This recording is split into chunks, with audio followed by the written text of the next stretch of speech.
over a quick PowerPoint presentation here, just to go over some ideas about coding, getting a handle on our axial coding, which is the content of the exercise that you have to do by the end of the day today. All right, so just an overview of what we spoke about on Monday. How do you come up with codes? Really, what we're thinking about here is thinking about using words or short sentences that really convey how what we're reading connects to a research topic or to the thing that we're trying to understand. For example, for the assignment that I gave you on Monday, we're trying to understand the experience of getting an internship or an apprenticeship in the case of this one student who was interviewed, right? So these are some questions that I want you to have in mind especially as you code your transcription for your interview, for your research project, right? Really thinking about what is it that I'm seeing here that relates to the thing that I'm trying to understand. What kinds of events are at issue here in relationship to the research topic, that kind of thing. Very important, which was one of the main takeaways from our lesson on Monday, is that we're really trying to move away from descriptive codes. We're really trying to attempt analytical or conceptual codes, right? So thinking about the metaphor of the exercise that we did with the candy, right? Initially, we were looking at, size, color, that kind of thing, right? Then we were trying to move away from that and really thinking about the meanings of colors or shapes in our society, okay? So this is just to remind you that we're thinking about how what we're reading in a particular transcript is actually showing something about interactions or things that are meaningful to the experience or opinion of our particular interviewee, okay? Now, in the context of the transcript, I just want to remind you of different ways in which we do coding, right? And this is more in terms of organization, so we make sense of the work that we're doing. So yesterday, we coded this short paragraph together for this particular interview with a high school student about their opinions on their high school teachers, right? So as you can see here, we want to make sure that whatever we're coding in the transcript corresponds with the code on the right column, right? So for instance, the yellow part, anything that is he cares about me, or here in the bottom, I really feel comfortable around him. These are sentences that correspond to the yellow code here, right? Same with the black, same with the blue. So this is one way of organizing your coding work. If you don't have access to colors, or if you prefer not to do colors, you can also do numbers. So rather than using black, yellow, or blue, you would use 1, 2, or 3, and you want to make sure that you actually add a number in front of the sentence for which the code was created, okay? All right, so let's go over what we're trying to accomplish, the big picture. We began talking about open coding, which is this initial process of coding large amounts of qualitative data, right? So we start slow and we start with a lot of detail, right? It's very focused and we're trying to, again, reduce our data, but it doesn't mean that we have to reduce our data immediately, right away, everything at the same time. What we're really trying to do is to look at the detail and see what's going on there. Today, I'm gonna go over briefly what coding looks like for a particular transcription, and then I'm gonna show you an example of axial coding. So what is it that we're doing with axial coding? Okay, we'll talk about that. Okay, it's just a reminder that when we are doing open coding, it's a first step on reducing our data, and we're making sure that our labels and codes are analytical, and eventually they would speak to our research topic or particular thing that we're trying to understand. I don't know why this is so jumpy. I'm sorry about this presentation being so jumpy, but what I wanted us to talk about is an example of open coding first, and then I'll show you what an example of axial coding looks like, right? Axial coding would be that step 2, right, in reducing our data. So what I'm showing you here is actually from the chapter that we've been reading. This is Urquhart, chapter 5. And here he's showing us an example of an analysis of Obama's 2009 inaugural speech, so when he was becoming president. So here he was curious to see, what are the themes of this speech, number one, and what are the nature, the meaningful themes that are coming forward, right, that are put forward. So here he's doing a very detailed kind of analysis. So this is an example of open coding, which is what you're working on when you start working on Monday.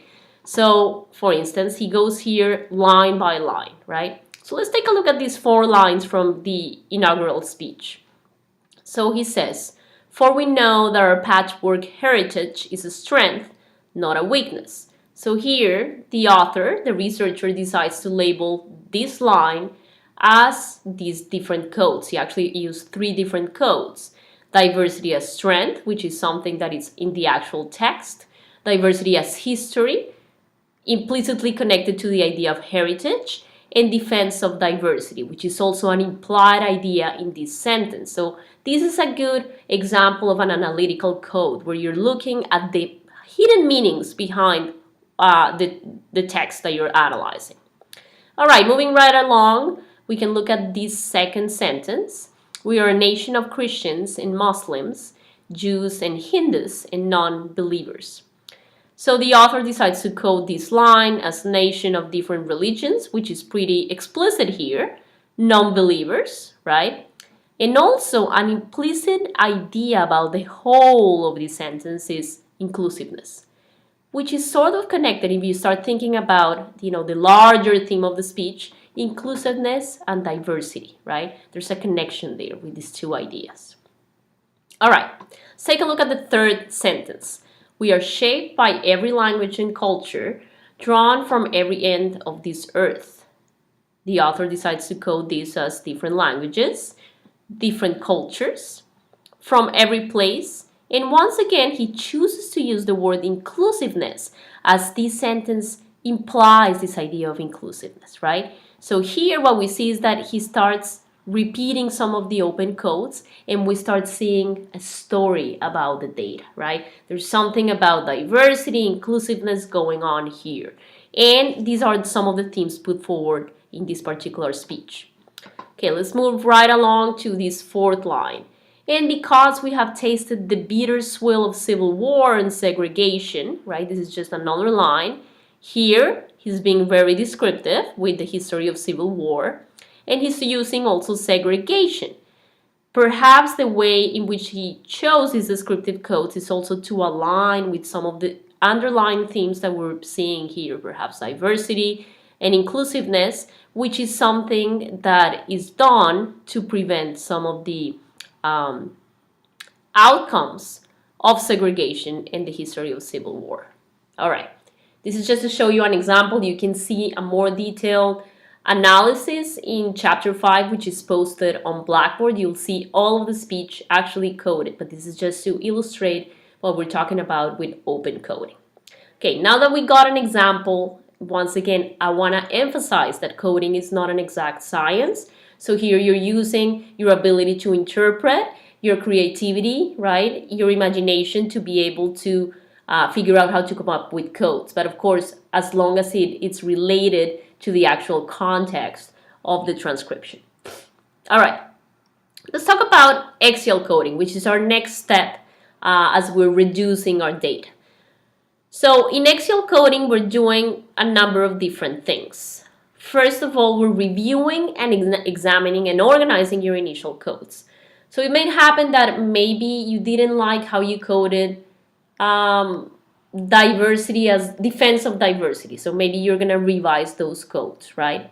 But as you revise your open codes, you're also thinking about which open codes can go together. So as you can see here from our second bullet point here, we're looking for codes that can be clustered together, right?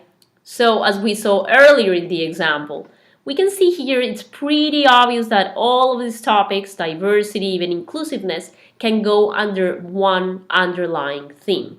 So, in this situation, I would cluster all of these open codes together, into a code or an axial code that is called diversity. And I'll show you an example of that in a minute. So once again, two things that you're trying to accomplish here.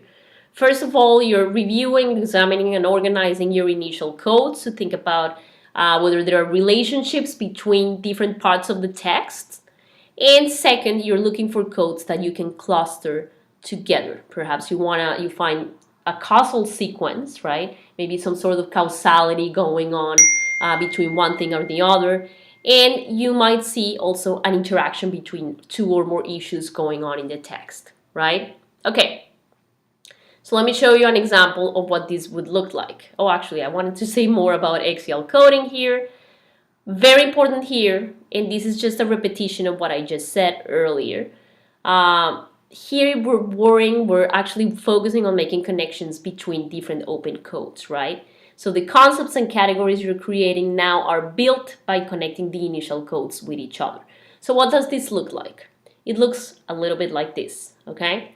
So you may wonder, where is this coming from? This is actually a list of axial codes here, created based on some of the open codes that the author from the book actually came up with. So what you see here, some of the open codes from Obama's inaugural speech, right? And what the author is doing here with these axial codes, I know it says selective codes, but here we're looking at axial codes, is clustering all of these open codes together into a larger category.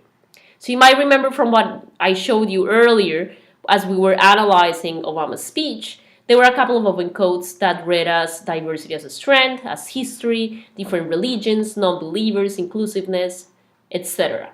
So what the author did was to cluster all of these very similar codes into a larger category, which is diversity, okay? And you'll see the same example here, okay? So it's very simple. Really what you're doing is clustering together open codes into larger categories, okay, that are similar, of course. All of these open codes have some similarity as they speak to the larger idea of diversity. Same here, a defining moment, need to adapt to a changing world, a more connected world. All of these open codes speak to a larger idea, which is a changing world. So you gotta try giving it a try, the ideas that I'm gonna give you feedback as to how you're doing your open coding and your axial coding, okay? So let's talk about the assignment that is due by the end of the week. By the end of the day, Wednesday, and that you're gonna be posting onto Blackboard. So there are a couple of things that I want you to do. You're gonna have a document that looks like this. You probably remember this document from Monday. And the document that I gave you only had one column, right? The open coding column. In this case, I'm giving you an additional column, right?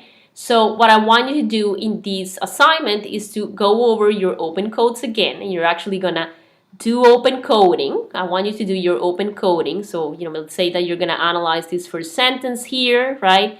So you're gonna create an open code for that sentence or for that paragraph. It's up to you, right? So you're gonna finish your open coding, and after that, of course, I want you to write down what your open codes mean. So you're gonna write your concept or code under this column, and then in your own words what it means. And here's an example of that. So that's the second thing that you're gonna do. After that, you're gonna do your axial coding, which is clustering your open codes together, right? And so you're gonna put your axial codes here, okay?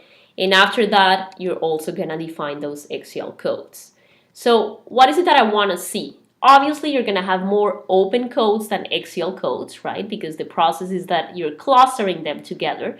So I can't tell you how many open codes or how many axial codes I wanna see, because it's gonna be up to your analysis. But the prediction is that, of course, you're going to have more open codes than axial codes here. So what you're going to be turning in, if you want to use colors in your Microsoft Word or even on your PDF, is something like this, right? This is here, here on your left-hand side, you see your transcription. And then here's a process of open coding. And here the author is using colors to indicate which code corresponds to which sentence.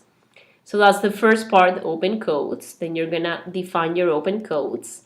And then your axial code process is going to look a little bit like this. So you see the same thing, your open codes, and then what you see here is that some open codes, different open codes here, are clustered together into a larger category.